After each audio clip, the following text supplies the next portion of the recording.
Hey guys, welcome back to my channel. आज हम UPSC exam की सारी डिटेल्स देखने वाले हैं। इसमें हम ए टू जेड सारी डिटेल्स देखेंगे। जो भी आपके डाउट्स हैं, जो भी आपको कन्फ्यूजन है यूपीएससी एग्ज़ाम की सारी डिटेल्स से रिलेटेड, वो सब इसमें क्लियर हो जाएगा। तो आप सारी पूरी वीडियो को देखें, आपके सारे डाउट्स क्लियर हो जाएंगे इसमें।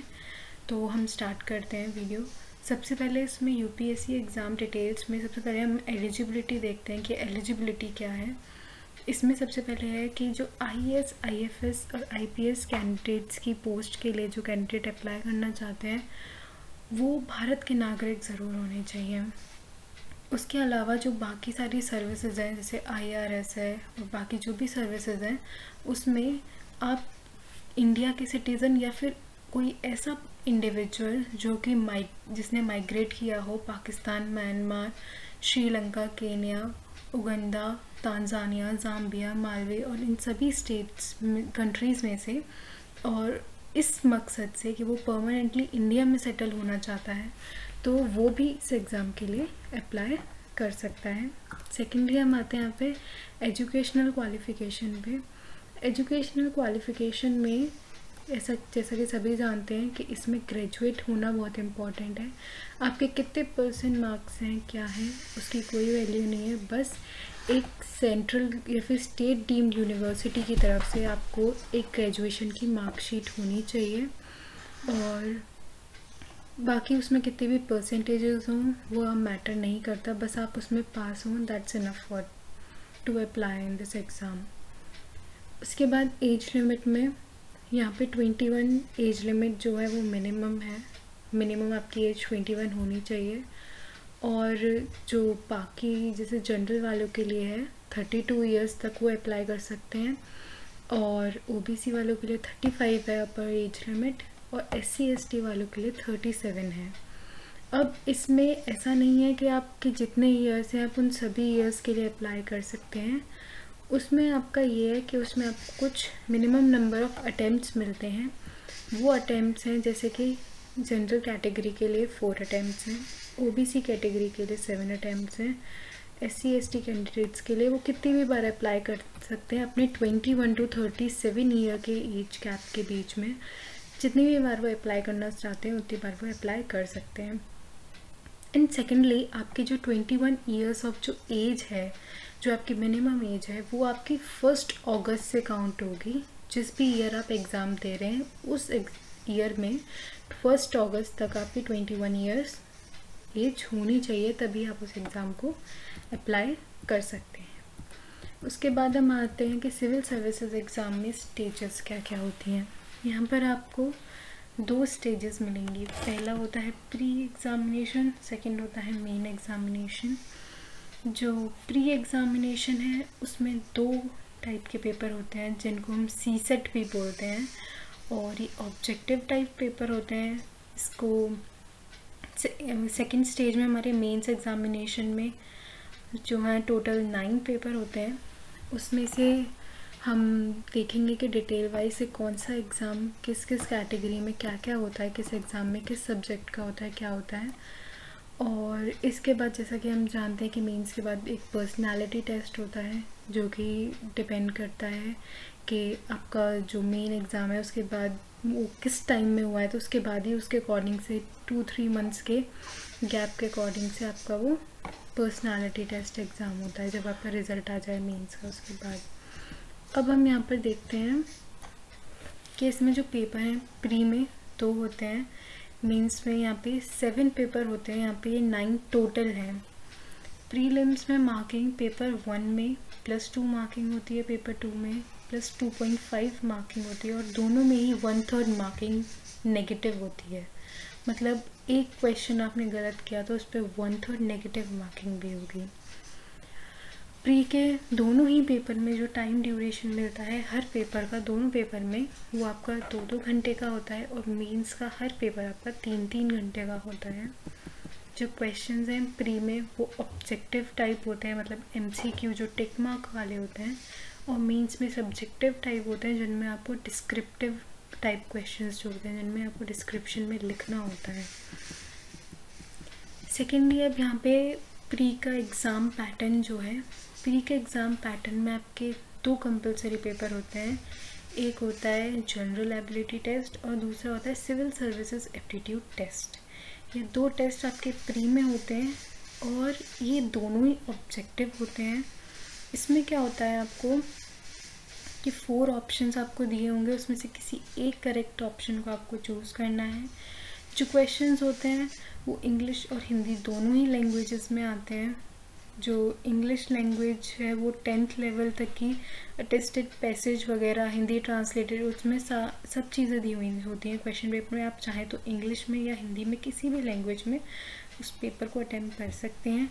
जो प्री का पेपर होता है वो क्वालिफाइंग एग्ज़ाम होता है, मतलब उसमें आपको मेरिट लिस्ट में मतलब बहुत हाई रैंक लाना ऐसा कोई कंपलसरी नहीं होता, वो आपके सिर्फ क्वालिफाइंग नेचर का होता है। अगर आपने उसमें 33% मार्क्स भी हैं तो भी आप उसको क्वालिफाई कर जाते हैं।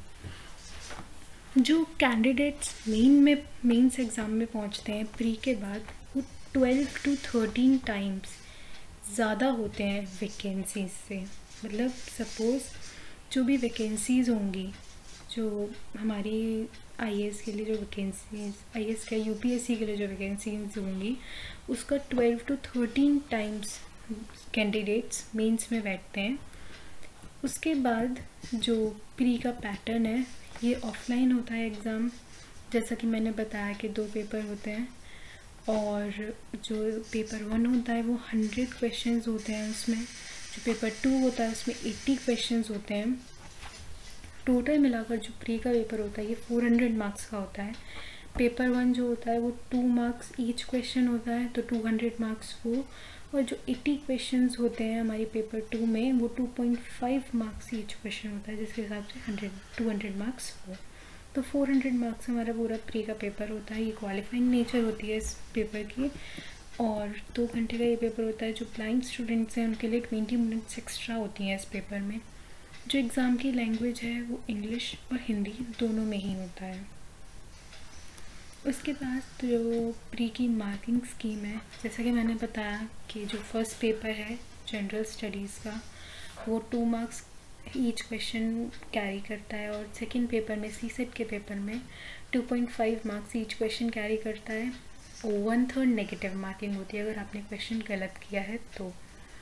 उसके बाद जो आप क्वेश्चंस छोड़ देते हैं उन पे कोई नेगेटिव मार्किंग नहीं होती। आप लोग ये ना सोचिए कि आपने क्वेश्चन छोड़ा है तो भी नेगेटिव मार्किंग होगी। अगर आप क्वेश्चन छोड़ देते हैं, कोई टिक नहीं लगाते हैं, तो इस पर कोई नेगेटिव मार्किंग नहीं होगी।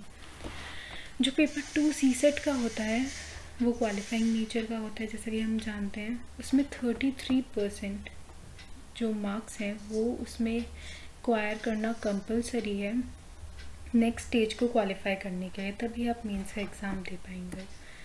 उसके बाद सेकेंडली यहाँ पर आता है आईएएस एग्ज़ाम का पैटर्न मेंस एग्ज़ाम के लिए। अब यहाँ पर हमारा प्री का जो भी है सिलेबस वगैरह, प्री का जो भी हमारा स्केड्यूल वगैरह था कि हम कैसे कैसे क्या क्या चीज़ें होती हैं वो सब चीज़ें कंप्लीट हो चुकी हैं। हम मेंस पे देखते हैं। मेंस भी जो हमारा ऑफलाइन एग्ज़ाम होता है इसमें ईच पेपर 250 मार्क्स का होता है। जो पेपर है वो 3 घंटे का होता है। 30 मिनट्स एक्स्ट्रा मिलती हैं ब्लाइंड स्टूडेंट्स को। और जो एग्ज़ाम है इसमें 7 पेपर होते हैं। ये इधर गलत लिखा है 9, टोटल 9 होते हैं प्री और मेंस का मिलाकर। टोटल इसमें मेंस में 7 पेपर होते हैं। और उसके बाद ये इस बेसिस पे उनकी नॉलेज और उनके सब्जेक्ट की अंडरस्टैंडिंग के बेसिस पे उस कैंडिडेट को जज किया जाता है इन पेपर्स के अकॉर्डिंग से। जो सब्जेक्टिव की नेचर है डेफिनेटली ये मेरिट बेसिस पे होता है। और इसके बाद जो क्वालिफाइंग एग्ज़ाम भी होते हैं इस मेंस में, और इसमें मेरिट एग्ज़ाम्स भी होते हैं जिनसे आपकी मेरिट बनती है।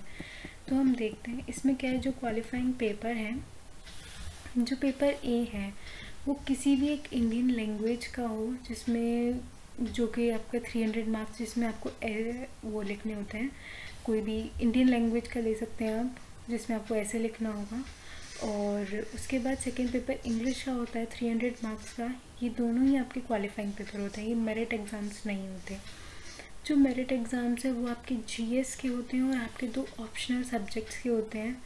वो 2 ऑप्शनल पेपर, मतलब सब्जेक्ट एक भी ले सकते हैं आप, पर पेपर 2 होते हैं। तो जो 2 पेपर देने होंगे आपको ऑप्शनल के, वो दोनों पेपर और जीएस के मार्क्स ही आपकी मेरिट लिस्ट बनाते हैं। उसके बाद आते हैं हम यहाँ पे, फिर जो पेपर 1 होता है वो ऐसे राइटिंग होता है 250 मार्क्स का। पेपर 2 होता है जीएस का, जिसमें हमारी Indian heritage, culture, history, geography, world and society, ये सब उसमें पूछा जाता है, जो कि 250 मार्क्स का होता है ये पेपर भी। जो GS2 का पेपर होता है वो governance, constitution, polity, social justice and international relations, इनका पेपर होता है, जो कि वो भी 250 मार्क्स का होता है। GS3 और GS4 भी ऐसे ही रिस्पेक्टिवली 250 मार्क्स के होते हैं पेपर। और उसके बाद हमारा जो पेपर 6 आता है वो हमारा ऑप्शनल सब्जेक्ट का होता है। अब काफ़ी सारे लोगों को ये कन्फ्यूजन रहता है कि ऑप्शनल सब्जेक्ट में कौन सा लें, क्या लें, या किस तरीके से हमारा ऑप्शनल सब्जेक्ट चूज़ करना है। उसके लिए भी मैं एक सेपरेट वीडियो बना दूँगी।